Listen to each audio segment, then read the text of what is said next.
যে গত 3 দিনে আমাকে 50 কোটি টাকার ঘুষ দিতে চাওয়া হয়েছে, আমি যেন অন্যায়ের সাথে আপোষ করি।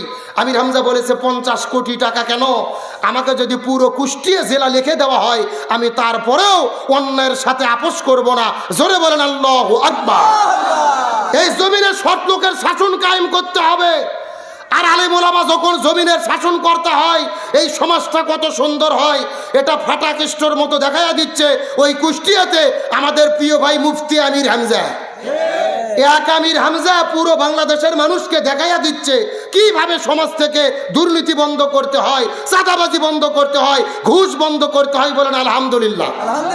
সবাই লেখালেখি শুরু করেছে যে আমির হামজা হলো বাংলাদেশের নতুন ফাটাকেষ্ট।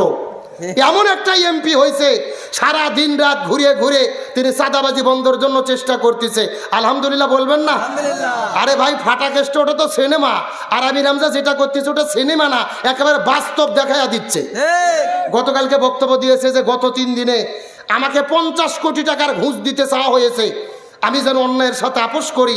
আমির হামজা বলেছে 50 কোটি টাকা কেন, আমাকে যদি পুরো কুষ্টিয়া জেলা লিখে দেওয়া হয় আমি তারপরেও অন্যায়ের সাথে আপোষ করব না। জোরে বলেন আল্লাহু আকবার। এটা হলো ইমানের শক্তি, ইমানের জজবা। আমির হামজা বলেছে কে তোমাদের কাছে চাঁদাবাজি করতে আসে ওদেরকে বলে দেবা যে আমির হামজাকে চাঁদার টাকা দেওয়া আছে, ওর কাছ থেকে নিয়ে আসো, আমার কাছে পাঠাইয়া দাও, আমি দেখি কোন বাপের বেটা আসে। আলহামদুলিল্লাহ বলেন।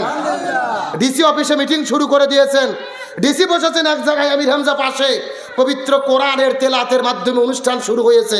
সুবহানাল্লাহ বলবেন না? আর ডিসি সাহেব চেয়ারে বসেই বলতেছে এত দামি চেয়ার আমাকে কেন দেওয়া হলো, সরকারের টাকা দিয়ে এত দামি চেয়ার কেন বানানো হলো, এগুলো তো অপচয়, সরকারের টাকা নষ্ট করা যাবে না, 54 বছর স্বাধীনতার পার হয়ে গেছে। এমন বক্তব্য কোনো ডিসির মুখে শুনেছেন? তার মানে বোঝা গেল এমপি মন্ত্রী চেয়ারম্যান মেম্বার যদি ভালো হয়, ডিসিএসপি ইউনো আর আমলাগুলো ওই পরিবেশের চাপে এমনিতে ভালো হয়ে যায়। এই জন্য একটা কথা আছে, পরিবেশ সৃষ্টি ও চাপ। পরিবেশ যখন ভালো হয় ওই পরিবেশে জনগণ এমনি ভালো হতে বাধ্য হয়। সুবহানাল্লাহ বলেন। কিন্তু ভালো কাজ যারা করে ভাই তাদের বিরুদ্ধে সমালোচনা আছে না নাই? কিছু কিছু মুফতি ফতোয়া দিচ্ছে আমির হামজা কাফের হয়ে গেছে, আমির হামজা শিরিক করেছে। আমির হামজা বলেছে কুষ্টিয়াতে আমার উপরে উপরওয়ালা আর কেউ নাই, আমি তো উপরওয়ালা। সে নিজেকে আল্লাহ বলে দাবি করছে, শিরিক করেছে, কাফের হয়ে গেছে, আল্লাহওয়ালা দাবি করে। জোরে বলেন নাউজুবিল্লাহ। ভালো করে বোঝেন, হুটহাট করে কি ফতোয়া দেওয়া যাবে? আরে ভাই কি বক্তব্য দিচ্ছে আগে বোঝার চেষ্টা করেন। আমির হামজা গেছেন মেডিকেলে ভিজিট করতে, কর্মচারীদেরকে আমির হামজা বলেছে এই ভালো কাজগুলো করো, অন্যের সাথে আপোষ করা যাবে না। কর্মচারীরা বলতেছে হুজুর এমপি সাহেব আপনি তো ভালো কাজ করতে বলেন, কিন্তু উপরে যে দায়িত্বশীলগুলো আছে উপরওয়ালা ওদের কারণে আমরা করতে পারি না। তখন আমির হামজা বলেছে কোন উপরওয়ালা আপনাদের ভালো কাজ করতে দেয় না? এখানে আমার উপরে আবার উপরওয়ালা কি আছে? আমি তো বড়, আমি তো উপরওয়ালা, আমি তো এমপি, আমি তো দায়িত্বশীল। এই কথার মধ্যে কোনো ভুল আছে? আমির হামজা কি নিজেকে আল্লাহ বলে দাবি করছে? আরে ভাই ব্যাখ্যাটাকে বোঝেন, বক্তব্যটা আগে শোনেন। কিছু কিছু লোক বসে থাকে ফতুয়ার মেশিন গান নিয়ে, কখন কোন হুজুরের বিরুদ্ধে ফতুয়া দেওয়া যায়। এই যে গত 16 বছর আমরা ওয়াজ করেছি, মাহফিলে গেলে কিছু লোক আসে বলছে হুজুর উপরের চাপ আছে, হুজুর দেখে শুনে ওয়াজ করবেন, রাজনীতির বক্তব্য দেবেন না। এখানে উপরের চাপ মানে কি আল্লাহর চাপ না নেতার চাপ, প্রশাসনের চাপ? এতটুকু বোঝেন না যে উপরওয়ালা বলতে কাদেরকে বোঝানো হয়েছে? যে কোনো কথায় এমন কথা বললেন, হঠাৎ করে আসামি ধরতে আসে পুলিশ, আচ্ছা বলতেছে ভাই আমাকে কেন গ্রেপ্তার করলেন, করেন দেখান। বলতেছে না উপরের চাপ আছে, আপনাকে নিয়ে যাওয়া লাগবে। তো এই লোক গ্রেপ্তার করার জন্য উপর থেকে আল্লাহ চাপ দিছে। তো এখানে উপরওয়ালা বলতে কাদের বোঝানো হয়েছে? উপরের প্রশাসনিক কর্মকর্তা নেতা। তো আমির হামজা বুঝাইছে যে আমার উপরে উপরওয়ালা কেউ নাই, তোমরা ভালো করে কাজ করো, আমি তো বড় দায়িত্বশীল। এই বক্তব্যের মধ্যে কোনো ভুল আছে? উনি বক্তব্য দিল কি, আপনার ফতুয়া দিলেন কি? দয়া করে ফতুয়াবাজি করেন না। আমির হামজা যেইভাবে দায়িত্ব পালন করা শুরু করেছে তার বিরুদ্ধে ষড়যন্ত্র করে কোনো লাভ নেই। আল্লাহ তাআলা তাকে আরো সম্মানিত করবে ইনশাআল্লাহ বলেন। আল্লামা সাঈদী এমপি ছিলেন, এই বাংলাদেশের মানুষ বলতো যে মোল্লার দৌড় হলো মসজিদ পর্যন্ত, কিন্তু আল্লামা সাঈদী আর আমির হামজা এসে প্রমাণ করলো মোল্লার দৌড় মসজিদ পর্যন্ত নয়, মোল্লার দৌড় হলো সংসদ পর্যন্ত। আমি বিশ্বাস করি যে এই কয়জন ভাইয়েরা এমপি হয়েছে এরা ভালো কাজ করার মাধ্যমে বাংলাদেশকে প্রেসেজ দেবে, এই জাতিকে বোঝানোর চেষ্টা করবে আমরা যদি দায়িত্বশীল হতাম এই জমিন থেকে আমরা চাঁদাবাজি বন্ধ করে দিতাম। এক আমির হামজা পুরো কুষ্টিয়ার চাঁদাবাজি বন্ধ করেছে। এইরকম এমপি বাংলাদেশের 64 জেলায় থাকলে এই দেশ থেকে চাঁদাবাজেরা পালাতে বাধ্য হতো। কিন্তু আপনি সমর্থন দেবেন সন্ত্রাসীদের, চাঁদাবাজদের, আর চাঁদাবাজ মুক্ত দেশ চাবেন, পাইবেন? লাগাইছেন তেঁতুলের গাছ, আপেল খাইতে চাবেন, পাইবেন? আপেল খাইতে গেলে আপেল লাগাতে হবে। তেঁতুলকে সমর্থন করেছেন, এখন টক আর ঝাল আপনাদের সহ্য করতে হবে। আল্লাহর কোরআন বলছেন জাহারুল ফাসাদু ফিল বাররি ওয়াল বাহরি বিমা কাসাবাত আইদিন নাস। জলে এবং স্থলে মানুষের যত বিপর্যয় ঘটে এগুলো হলো দুই হাতের কামাই। কিসের কামাই? দুই হাতের কামাইয়ের ব্যাখ্যা বোঝেন? ওই গোপন ঘরত যাইয়া সেল মারছেন যে জায়গায়, ওই 5 বছর সহ্যও করতে হবে ছেলের মার্কা অনুযায়ী। কথা কন না গা? এটা হলো হাতের কামাই। যাদের পক্ষে রায় দিয়েছেন তাদের পক্ষের আপনি শাসন পাবেন।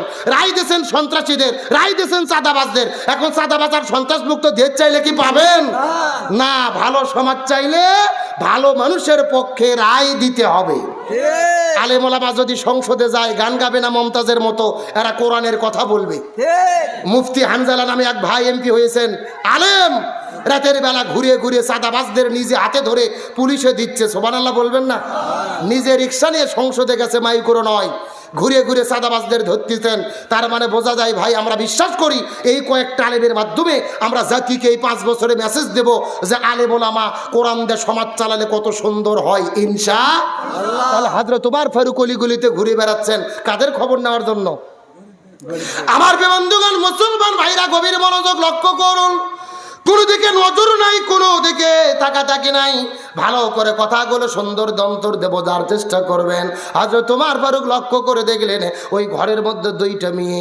একজন বলতিছে মা ওই দুধের মধ্যে তুমি পানি ঢুকাইয়া দাও, কিন্তু মেয়ে ডাকতে বলে মা এই গভীর রজনীতে আমি যদি দুধের মধ্যে পানি ঢুকাইয়া দেই, হযরত ওমর ফারুক কোরআন দিয়ে সমাজ পরিচালনা করে, ওমর ফারুক যদি জানতে পারে আমাদের হাতটাকে তো কেটে ফেলবে, তখন আমাদের বিপদ হয়ে যাবে। কি করতে পারে?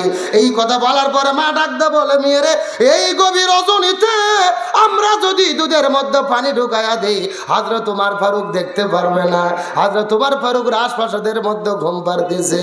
মেয়ে ডাকতে বলে মা এই গভীর রজনীতে আমি যদি দুধের মধ্যে পানি ঢুকাইয়া দেই, হযরত ওমর ফারুক দেখতে পারবে না, এই দুনিয়ার কোনো মানুষ দেখতে পারবে না, কিন্তু আমার আল্লাহ দেখতে পারবে। ওই আল্লাহর দেখাকে তো বন্ধ করা যাবে না। কেউ না দেখলে কে দেখবে? আজ এরই নাম হলো তাকওয়া। এরই নাম কি? তাকওয়া। কার ভয়? কেউ না দেখলে দেখে কে? আল্লাহ। আমার বন্ধুগণ, মুসলমান ভাইরা গভীর মনোযোগ লক্ষ্য করুন। এই দুনিয়ার কোনো মানুষ যদি না দেখে, আমার আল্লাহ আমাকে দেখতে পারবে। আমি দুধের মধ্যে পানিটা আর মিশাই দিতে পারবো না। এই কথা শোনার পরে মার মনে বড় কষ্ট লাগলেন। আল্লাহর ভয় মনের মধ্যে ঢুকে গেল। ওমর ফারুক ঘরের দরজায় ছোট্ট করে একটা চিহ্ন দেওয়ার পরে ওই ঘর থেকে বের হয়ে আস্তে করে বাড়ির মধ্যে চলে গেলেন। পরের দিন সকালবেলা 2জন প্রশাসনকে ডেকে বলেন পুলিশেরা অমুক বাড়ির মধ্যে চলে যাবে, যেই বাড়ির দরজার মধ্যে আমি চিহ্ন দিয়ে রেখেছি, ওই দরজার মধ্যে থেকে 2টা মেয়ে বাড়ির মধ্যে আছে, তাদেরকে গ্রেফতার করে আমার রাজপ্রাসাদের মধ্যে নিয়ে আসো। এই কথা শোনার পরে পুলিশেরা যাওয়ার পরে বাড়িটিকে ঘেরাও করে ফেললেন। 2জন মহিলাকে গ্রেফতার করার পরে আস্তে করে ওমর ফারুকের ঘরের দরজায় যখন নিয়ে গেল, এমন সময় যাওয়ার পরে হযরত ওমর ফারুক বিচার করা শুরু করে দিলেন। ওই 2 মেয়েকে একত্রিত করার পরে বৃদ্ধ মেয়েটিকে ডাক দে বলে মহিলা তুমি তোমার ছোট্ট মেয়েটিকে কেন দুধের মধ্যে পানি মিশানোর জন্য হুকুম করেছিলে? মেয়েটা কান্না করে করে ডাক দে বলে ইয়া আমিরুল মুমিনিন খলিফাতুল মুসলিমিন, আমি জীবনে বড় ভুল করেছে, আমি বড় অন্যায় করেছি, আমি আপনার কাছে মাফ চাই, আপনার কাছে ক্ষমা চাই।